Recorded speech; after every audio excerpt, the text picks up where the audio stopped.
El libro del profeta Isaías. En el primer video exploramos los capítulos 1 al 39, que fue el mensaje de juicio y esperanza de Isaías para Jerusalén.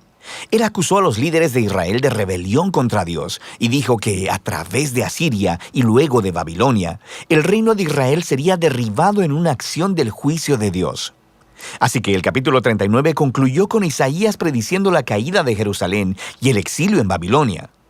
Y 100 años después de Isaías, tristemente, todo esto vino a suceder. Pero la esperanza más grande de Isaías era una nueva y purificada Jerusalén, donde el reino de Dios sería restaurado a través del rey mesiánico venidero y todas las naciones serían unidas en paz. Así que los capítulos del 40 en adelante exploran esta gran esperanza. La primera sección principal de los capítulos 40 al 48 abren con un anuncio de esperanza y consuelo para Israel. Se le dice al pueblo que el exilio en Babilonia ha terminado y que el pecado de Israel ha sido tratado. Una nueva era está comenzando. Así que todos deben regresar a casa en Jerusalén, donde Dios mismo traerá su reino y todas las naciones verán su gloria. Ahora, detengámonos un momento porque este anuncio inicial hace que surja una gran pregunta. ¿Quién está diciendo todo esto? ¿La voz de quién estamos escuchando en estas palabras de esperanza? La perspectiva del profeta en estos capítulos es la de alguien que está viviendo después del exilio. En otras palabras, en el tiempo descrito por Esdras Nehemías. Pero Isaías murió 150 años antes que todo eso. Así que, ¿qué se supone que entendamos con todo esto? Bueno, hay muchos que piensan que todavía es Isaías hablando en su propia época, pero que ha sido transportado proféticamente, por así decirlo, 200 años hacia el futuro y que le está hablando a las generaciones futuras como si el exilio hubiera pasado. Sin embargo, el mismo libro de Isaías nos da algunas pistas de que probablemente algo más está sucediendo. En los capítulos 8, 29 y 30, se nos dice que después de que Isaías fue rechazado por los líderes de Israel, él escribió y selló en un rollo todos sus mensajes de juicio y esperanza, y que se los pasó a sus discípulos como testigos de los días que vendrían. Eventualmente, Isaías murió esperando que Dios vindicara sus palabras. Ahora, recuerda, los capítulos del 1 al 39 fueron diseñados para mostrarnos que las predicciones de juicio de Isaías fueron cumplidas en el exilio. Él es un verdadero profeta. Así que, después de que el exilio ha terminado, los discípulos de Isaías, quienes han atesorado sus palabras por tanto tiempo, abren el rollo y comienzan a aplicar sus palabras de esperanza a su propia época. Así que, desde esta perspectiva, el libro de Isaías consiste en esa primera colección de las palabras de Isaías, como también de las escrituras de sus discípulos proféticos, que Dios usa para extender el mensaje de esperanza de Isaías a las generaciones futuras. Cualquiera que sea tu perspectiva, todos están de acuerdo en que estos capítulos están anunciando que la esperanza futura ha llegado, que Dios está cumpliendo las promesas proféticas de Isaías.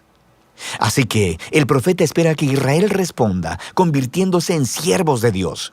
Esto es, que después de experimentar la justicia y misericordia de Dios a través de la historia, comiencen a compartir con las naciones quién es verdaderamente Dios. Pero eso no es lo que está sucediendo. En lugar de dar testimonio a las naciones, Israel se está quejando y aún acusando a Dios. Ellos dicen, el Señor no pone atención a nuestros problemas. De hecho, está ignorando nuestra causa. El exilio en Babilonia, de forma entendible, ha provocado que Israel pierda la fe en su Dios. Quiero decir, quizá Él no es tan poderoso. Quizá los dioses de Babilonia son más grandes que nuestro Dios. Así que el resto de estos capítulos, del 41 al 47, están diseñados como si fueran una escena de juicio. Dios está respondiendo a estas dudas y acusaciones con los siguientes argumentos. Primeramente, Él les dice que el exilio a Babilonia no fue causado por una negligencia divina. Más bien, fue divinamente orquestado como un juicio por el pecado de Israel. Y segundo, fue por causa de Israel que Dios levantó a Persia para conquistar a Babilonia, para que pudieran regresar a casa, cumpliendo así las palabras de Isaías. Así que la conclusión correcta a la que Israel debería llegar es que su Dios es el rey de la historia, no los ídolos de las naciones. En la caída de Babilonia y el ascenso de Ciro, el rey de Persia, Israel debería ver la mano de Dios obrando y, por tanto, convertirse en sus siervos, diciéndole a las naciones quién es Él. Pero para el final de este juicio, en el capítulo 48, nos encontramos con que Israel es tan rebelde y dura de corazón como sus ancestros. Así que Dios los descalifica como sus siervos, pero Dios todavía está en la misión de bendecir a las naciones. De manera que el profeta dice que Dios hará algo nuevo para resolver este problema, lo que nos lleva a la siguiente sección, del 49 al 55. Se nos presenta una figura llamada el siervo de Dios, quien cumplirá la misión de Dios y hará lo que Israel no ha podido hacer. Dios le da a su siervo el título Israel y lo envía a una misión para, primero que nada, restaurar al pueblo de Israel de vuelta a su Dios, pero, en segundo lugar, convertirse en la luz de Dios a las naciones.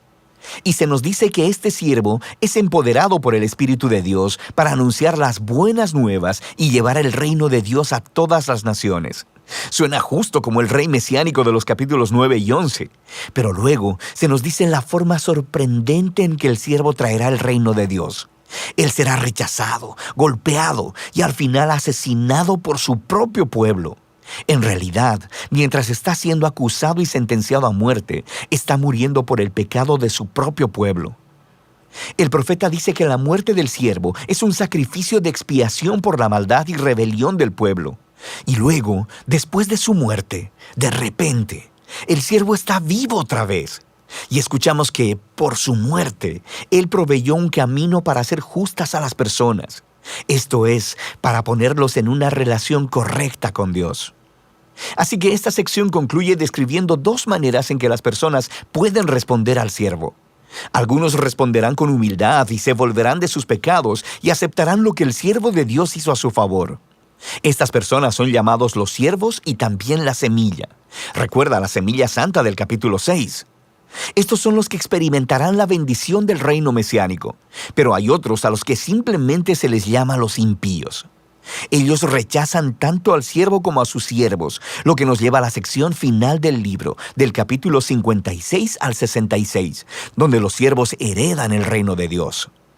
Estos capítulos están hermosamente diseñados con una simetría que une a todos los temas del libro. Justo en el centro están 3 hermosos poemas que describen cómo el siervo empoderado por el Espíritu está anunciando las buenas nuevas del reino de Dios a los pobres. Y él reafirma todas las promesas de esperanza que vimos en este libro. La nueva Jerusalén, habitada por los siervos de Dios, será el lugar desde donde la justicia, la misericordia y la bendición de Dios fluirán hacia todas las naciones del mundo. Y rodeando estos poemas están 2 largas oraciones de arrepentimiento, donde los siervos confiesan el pecado de Israel y se lamentan de toda la maldad que ven en el mundo que les rodea. Así que le piden a Dios que los perdone y que su reino venga aquí a la tierra en la misma forma como está en el cielo. Ahora, en cada lado de estas oraciones se encuentran colecciones de más poemas que contrastan el destino de los siervos con el de los impíos que los persiguen. Dios dice que traerá su justicia sobre todos los que contaminan su buen mundo con maldad, egoísmo e idolatría, y que los excluirá de su ciudad para siempre. Pero los siervos, aquellos que son humildes delante de Dios y quienes se arrepienten y reconocen su propia maldad, estos son perdonados. Y ellos heredarán la nueva Jerusalén, la cual descubrimos que es una imagen de esta creación completamente renovada, donde la muerte y el sufrimiento se han ido para siempre. Y esto nos lleva al marco externo de esta parte del libro. En este mundo renovado por el reino de Dios, personas de todas las naciones son invitadas a venir y a unirse a los siervos de la familia del pacto de Dios, de modo que todos puedan conocer a su Creador y Redentor. Y así, el libro de Isaías termina con una visión muy grande del cumplimiento de todas las promesas del pacto de Dios. A través del sufriente rey siervo, Dios crea una familia del pacto proveniente de todas las naciones, quienes esperan la esperanza de la justicia de Dios mediante una creación renovada, donde el reino de Dios finalmente viene a la tierra como existe en el cielo. Y esa es la muy poderosa esperanza del libro de Isaías.